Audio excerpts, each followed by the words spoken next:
بسم الله الرحمن الرحيم.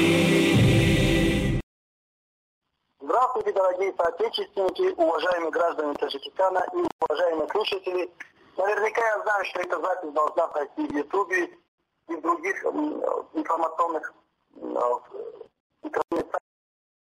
сайтах, так как очень важное сообщение я хотел сегодня сказать по поводу того детского решения, которое сегодня мы несколько дней назад узнали, что Махсуд Ибрагимов находится на территории Таджикистана. Сперва прокуратура Республики Таджикистана опровергала ведь похищение политического деятеля, позже она все-таки подтвердила и уже возбудила уголовное дело. В любом из этих случаев я хотел бы напомнить события, которые были в Таджикистане с двумя летчиками, когда вопрос был правонарушения на границе, и при этом и Путин, и Медведев выступали в защиту двух граждан, где открыто информационно обвиняли Республику Таджикистан в неправомерных применении закона к этим двум гражданам. Сегодня мы знаем о том, что после того, как было нанесено несколько ножевых ранений, и именно многие специалисты говорили о том, что выехал Махсуд Ибрагимов из территории России, однако же многие люди говорили, что на территории России будет ему безопасно, он может в сферу молодежи Таджикистана выступать для прав граждан Таджикистана. Но, несмотря на это, видно было, что в момент похищения его был его паспорт еще и аннулирован, так как многие годы его паспорт считался гражданином России. В любом случае, мы сейчас не хотим жестко обвинять какую-то политику.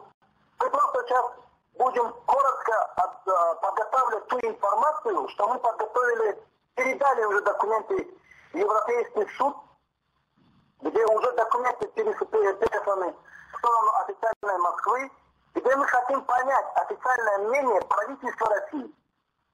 И думаю, что лозунг «Россия только для русских», а другие народы, имеющие паспорта российские, они ничтожество, скоро все это выяснится, и мы раз и навсегда поймем, что на территории России что происходит против других национальностей, которые требуют простых своих прав.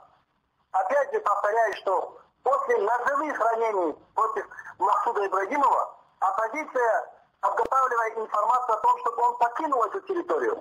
Но многие деятели, политические деятели, многие люди, которые находились со стороны России, и даже есть видеовыступление, есть специальное выступление, где молодежь Таджикистана, возрождение Таджикистана выступала по телевидению, и там находились органы из ФСБ, из других органов, которые поддерживали молодежь Таджикистана. Скоро мы это должны понять, что такое политика России против других народов. Поэтому я сегодня не буду стараться говорить большими лозунгами, но я надеюсь, что в скором будущем, когда мы выйдем с этой позиции, так как нам как раз сейчас на руку, чтобы мы все-таки увидели решение проблем со стороны политиков России и поняли, что вообще на территории России существуют какие-то законы, которые защищают прав своих граждан России.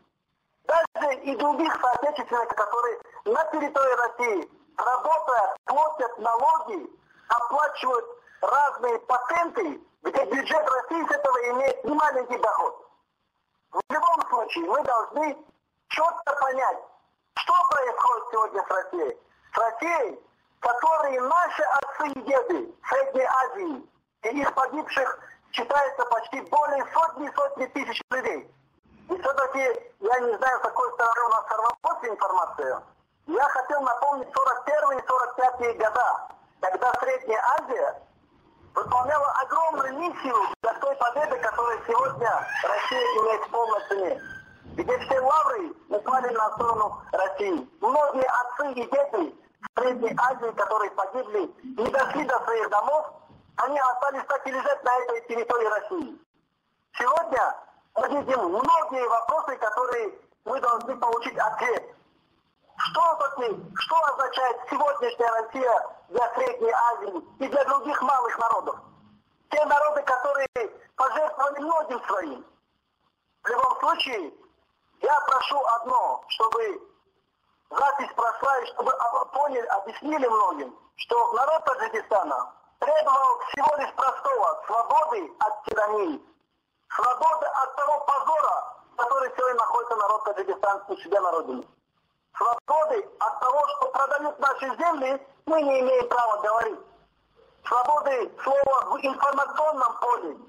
Свободы того, что мы желаем жить вольно, а не под гнетом одной семьи, которая давит весь народ. Беря в руки кнут и пугая свой народ Таджикистана Россией. В конечном итоге, я думаю, что это должно стать последней точкой объяснения, куда все-таки катится Россия. В любом случае, я надеюсь, что Россия не только для народа России, который там находится. На территории России гибли многие другие национальности ради той величия, которой сегодня находится Россия. Одно единственное прошу, что сегодняшняя информация, пока мы находимся не в том позиции, где можем активно выступать, после выхода мы однозначно поднимем тему Максуда Ибрагимова на самом высоком уровне. И сопоставим всю информацию, что обещала Россия этому молодому человеку, какую защиту после 6 ножевых ранений, что она говорила, что она сделала для него. Я думаю, что вся эта информация должна выйти. Поэтому, дорогие соотечественники, думаю, что Рахмонов и его движение, то, что он думает, что на территории Таджикистана, убивая многих своих соотечественников, а также и первого президента Республики Таджикистана, убивая многих министров, которые работали в органах и тому подобное, мы сами знаем, что такие же условия Рахмонов диктует России.